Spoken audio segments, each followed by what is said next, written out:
மகர ராசி நேயர்களே, நான் உங்கள் அஸ்ட்ரோ வசந்த். இந்த மாசி மாதம் உங்களுக்கு எப்படி இருக்கப் போகிறது என்று பார்ப்போம்.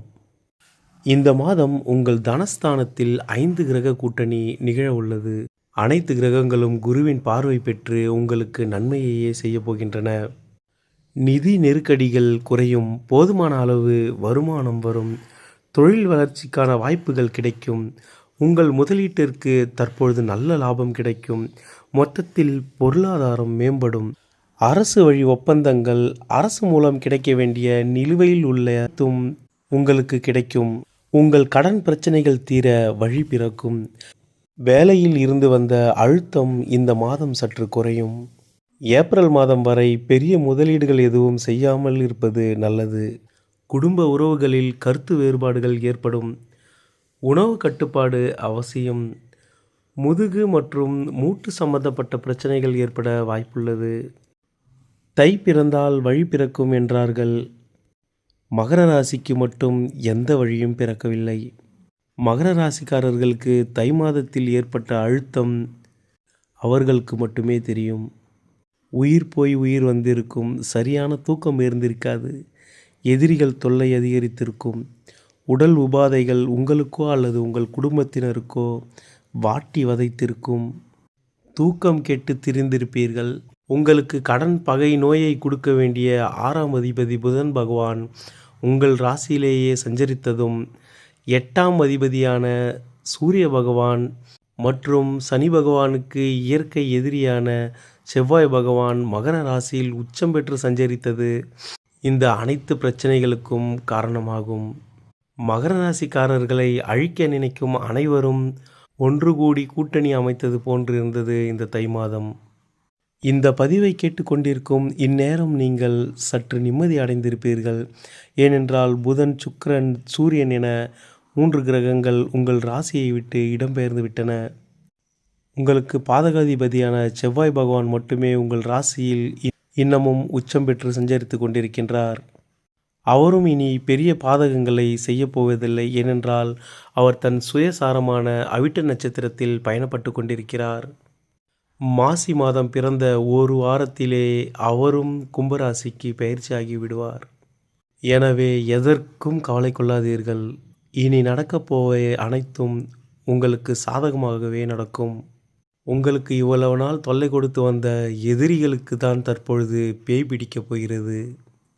சதய நட்சத்திரத்தில் தன் சுயசாரத்தில் பயணிக்கும் ராகு பகவான் புதன், சூரியன், செவ்வாய் என அனைத்து கிரகங்களையும் தன் கட்டுப்பாட்டிற்குள் கொண்டு வருவார். குருவின் பார்வை பெற்ற ராகு பகவான் உங்களுக்கு நன்மையை ஏற்படுத்துவார், கலங்காதீர்கள். 3/3/2026 அன்று உங்கள் யோகாதிபதி சுக்கிர பகவான் உச்சம் பெற்று உங்கள் ராசி அதிபதியுடன் இணைவார். இது ஒரு பொற்காலமாகும். வாக்கிய பஞ்சாங்கப்படி இந்த மாதம் சனி பகவானும் பெயர்ச்சியாகி விடுவார். அவர் பெயர்ச்சிக்கு பிறகு நீங்கள் அனைத்திலும் வெற்றியை காண்பீர்கள். இதுநாள் வரையில் 6இல் குரு பகவான் அமர்ந்து ஊரில் பகையை உண்டாக்கியிருப்பார். 2இல் ராகு பகவான் இருந்து கொண்டு வருமான தடையை ஏற்படுத்தி கொண்டிருப்பார். கேது பகவான் 8ஆம் இடத்தில் அமர்ந்து அவருடைய பங்கிற்கு நீங்கள் செய்யாத தவறுக்கு தண்டனையையும் வீண் பழிபாவங்களையும் ஏற்படுத்தி கொண்டிருப்பார். எந்த கிரகம் எப்படி இருந்தாலும் சனி கொடுக்க எவர் தடுப்பார்? உங்களுக்கு வாரி கொடுக்கவே உங்கள் ராசிநாதனான சனி பகவான் 3ஆம் இடத்தில் தன் சுயசாரமான உத்திரட்டாதி நட்சத்திரத்தில் பயணம் செய்ய போகிறார். என்ன நடந்தாலும் இனி இறுதி வெற்றி உங்களுக்கே. உங்களுக்கு பிரச்சனைகளை கொடுத்து கொண்டிருந்த துரோகிகள், போலியான உறவுகளின் முகத்திரை இனி கிழியும்.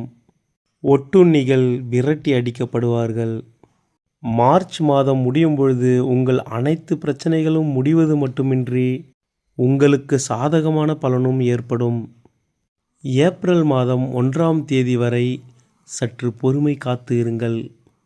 அதன்பின் சனி பகவான் தன் முழு பலத்துடன் செயல்படுவார். நன்மைகளை உங்களுக்கு வழங்க தெய்வமும் கிரகங்களும் உங்கள் வளர்ச்சிக்கு உதவி செய்ய நல்ல உள்ளங்களும் வந்து கொண்டிருக்கிறார்கள். உங்களின் வெற்றியை இந்த உலகம் காணும் நாள் வெகு தொலைவில் இல்லை. மகர ராசிக்காரர்களே, காதல் மற்றும் திருமண விஷயத்தில் ரிஷபம், கன்னி, துலாம், கடகம், மீனம் இந்த ராசிக்காரர்கள் உங்களுக்கு சிறப்பான துணையாக அமைவார்கள். மிதுனம், சிம்மம், விருச்சிகம் ஆகிய 3 ராசிகளை நீங்கள் தவிர்த்து விடுவது நல்லது.